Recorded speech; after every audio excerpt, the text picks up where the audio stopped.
So, dear students, let's start the numericals of the chapter Work and Energy. Look at sum number 1, fifth A. An electric pump has 2 kilowatt power. How much water will the pump lift every minute to a height of 10 meter? So what is given? A electric pump. You have been given an electric pump whose power is 2 kilowatt. Kilo means 1000. So what is given? Power 2 kilowatt. Question is, how much water will the pump lift every minute? So your time has been given as 1 minute. So time is 1 minute, which is equivalent to 60 seconds. The water to be lifted up to height of 10 meter. So height h is equal to 10 meter. तो ये आपको given data दिया है. Power 2 kilowatt मतलब 2000 vote. Time 1 minute मतलब 60 seconds. Height 10 metre. आपको find करना है कि कितना वाटर लिफ्ट करेगा वो pump.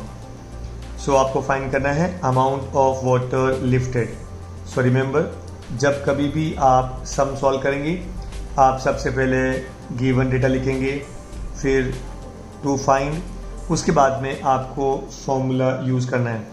So formula is power P is equal to W upon T. W मतलब work done. So power is work done upon time. What's work done? Force into displacement. So power what's work done? Force into displacement upon time. लेकिन ये force क्या होता है? Force is mass into acceleration. Force is mass into acceleration. लेकिन यहाँ पे acceleration is acceleration due to gravity. Therefore F is replaced by mg and displacement nothing but what? height. तो s की जगह पे हम लोग ने height रिप्लेस कर दिया. Divide by time.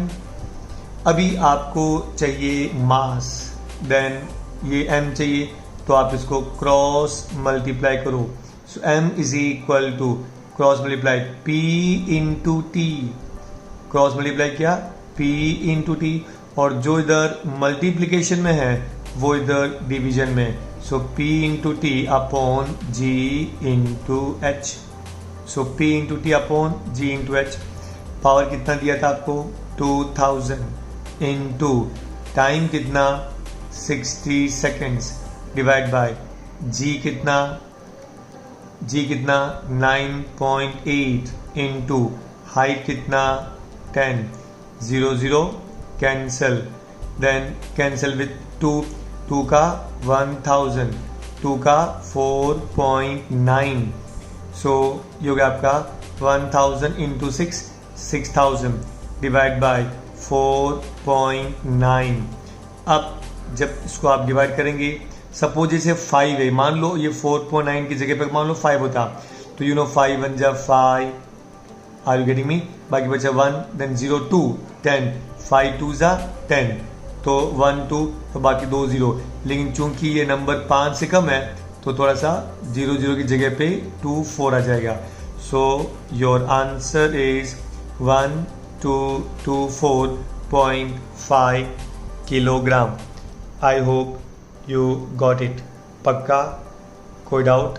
Now see please see the next sum. Sum number B. If a 1200 watt electric iron is used daily for 30 minutes, how much total electricity is consumed in the month of April? Electric जो iron है उसका power कितना है? 1200 what. अब आप उसको daily use करते हैं एंड फॉर 30 मिनट्स. देन आपको फाइंड करना है कि टोटल कितना इलेक्ट्रिसिटी कंज्यूम होगा in the month of April. तो उन्होंने मंथ का नाम दिया है अप्रैल। इसका मतलब ये होता है कि आपको ये देखना है कि अप्रैल मंथ में कितने दिन होते हैं। So if you see Jan 31, Feb 28 और 29, मार्च 31, अप्रैल 30। आप मालूम ना ये बात, ये ट्रिक, जो ऊपर रहेगा वो 31 है और नीचे वाला दूसरा रहेगा 31, 30, 31, 30। तो जैन, फेब, मार्च, अप्रैल। तो अप्रैल डिप में है तो it is 30। I hope got it. ये आपको हमेशा से याद रखना है। सो आपको क्या दिया है गिवन डेटा में? Power is 1200 watt, time per day 30 minutes, number of days in April 30। तो टोटल टाइम कितना हो जाएगा आपका? 30 दिन का, मतलब 30 डेज। तो total time T is equal to 30 days. एक दिन में 30 मिनट्स और एक मिनट में 60 seconds. So total time will be 30 into 30 into 60 second. I repeat, एक बार फिर ध्यान दीजिए, टाइम कितना था? 30 डेज। ये 30 डेज में है। फिर हर दिन आपको 30 मिनट्स यूज करना है। सो पर डे 30, तो हो गया आपका 30, ये हो गया आपका मिनट्स में 30 इंटू 30। उसके बाद में आपको चाहिए आंसर सेकेंड में, तो आपको एक मिनट में 60 seconds, and therefore your total time will be 30 into 30 into 60 second. मतलब याद रखो, जब कभी आपको टाइम चाहिए ना, पहले नंबर ऑफ डेज, उसमें कितने मिनट्स हैं और उसके अंदर कितने सेकेंड्स है, तो आपको सबको मल्टीप्लाई करना पड़ता है ना। आपको पावर दिया है 1200 watt. Then what is power? Work done upon time. तो आपको वर्क डन फाइंड करना है, मतलब एनर्जी कंज्यूम्ड फाइंड करना है। So work done is equal to power into time. अभी work done equal to power into time, just see the power, it is 1200. look at the given data, power कितना? 1200 into time, look at here, 30 into 30 into 60, that is joule, क्योंकि work done का unit हमेशा joule में होता है, SI unit. अब ये total work done है, लेकिन आपको फाइंड करना है कि आपने कितने यूनिट इलेक्ट्रिसिटी कंज्यूम किया है। वैसे तो टोटल इलेक्ट्रिसिटी इतना कंज्यूम किया है, लेकिन अपने घर में जो बिल आता है वो यूनिट के हिसाब से आता है कि आपने कितना यूनिट इलेक्ट्रिसिटी कंज्यूम किया है, क्योंकि they charge the money as per the unit. For example, कहीं पे अगर आपको मालूम पड़ेगा कि जो अमाउंट है it can be 10 rupees per unit, एक यूनिट का 10 रुपये हो सकता है। कहीं पे कमर्शियल है, इट कैन बी 15, 20, ये डिपेंड्स करता है प्लेस टू प्लेस। अलग अलग स्टेट का, अलग अलग कंट्रीज का, सब जगह अलग अलग प्राइस रहेगा। सो आपको ये फाइंड करना है कि टोटल कितना यूनिट कंज्यूम किया। तो how to find the number of units? Number of units will be total energy divide by energy of one unit. I repeat, देखो फॉर एग्जाम्पल, अगर उसको आप क्रॉस मल्टीप्लाई करेंगे तो what will be total energy is the number of unit, और एक unit में कितना एनर्जी है तो आपको टोटल एनर्जी मिल जाएगा। अब हम उल्टा फाइंड करते हैं कि नंबर ऑफ यूनिट्स कितना मिलेगा आपको, तो क्या करेंगे? Total energy divide by energy of one unit. तो टोटल एनर्जी आपको कितना दिया है? 1200 into 30 into 30 into 60 divide by energy of one unit. Remember 1 kilowatt hour. Remember energy of one unit is 1 kilowatt hour, and 1 kilowatt मतलब 1000 watt। एक घंटे में कितने मिनट? 60। एक मिनट में कितने सेकंड? 60। तो जब सबको मल्टीप्लाई करेंगे तो आपको मिलता है 36 लाख, मतलब 36 के बाद में आपको 5 जीरो। ये this is the value of one unit. I repeat, one unit is 1 kilowatt hour and 1 kilowatt 1000 watt। 1 hour में 60 into 60, so 1000 मतलब 30, 60 का 2 0, 6 into 6 36।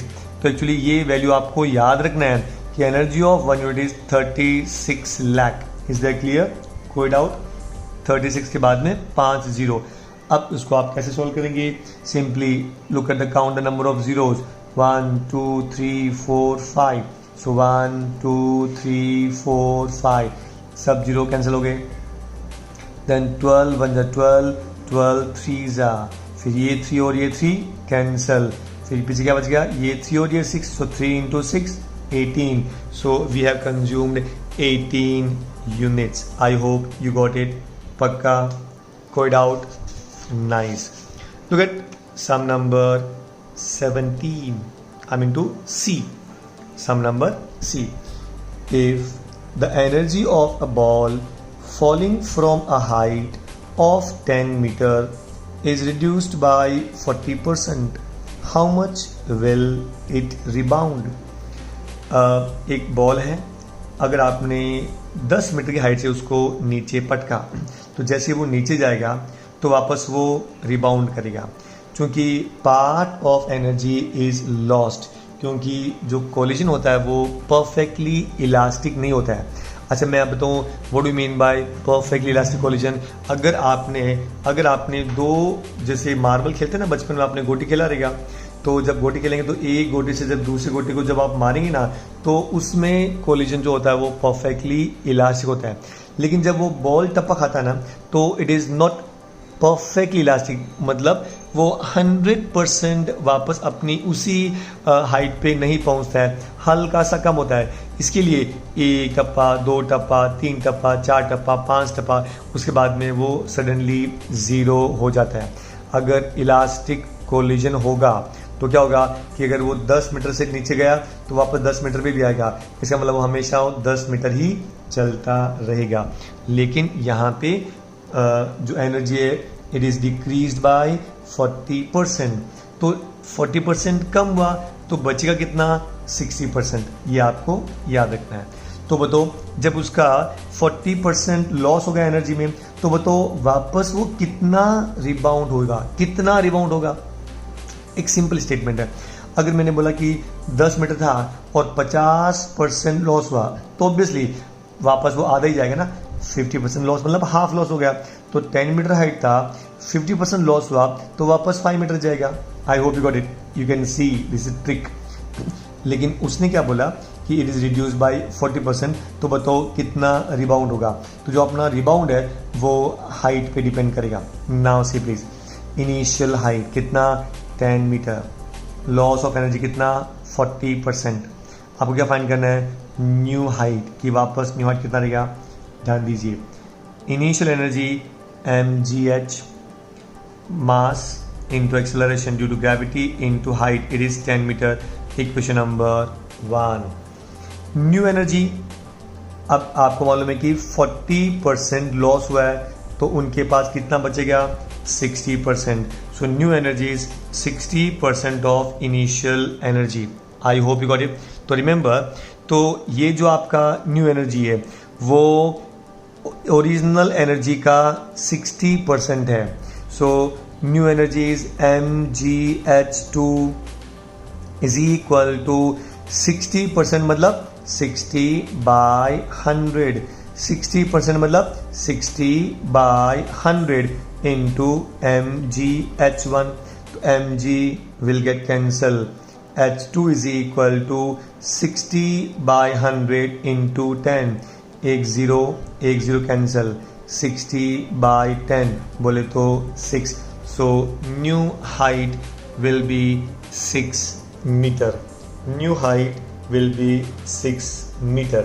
I hope you got it. आपको समझा? पक्का? कोई डाउट?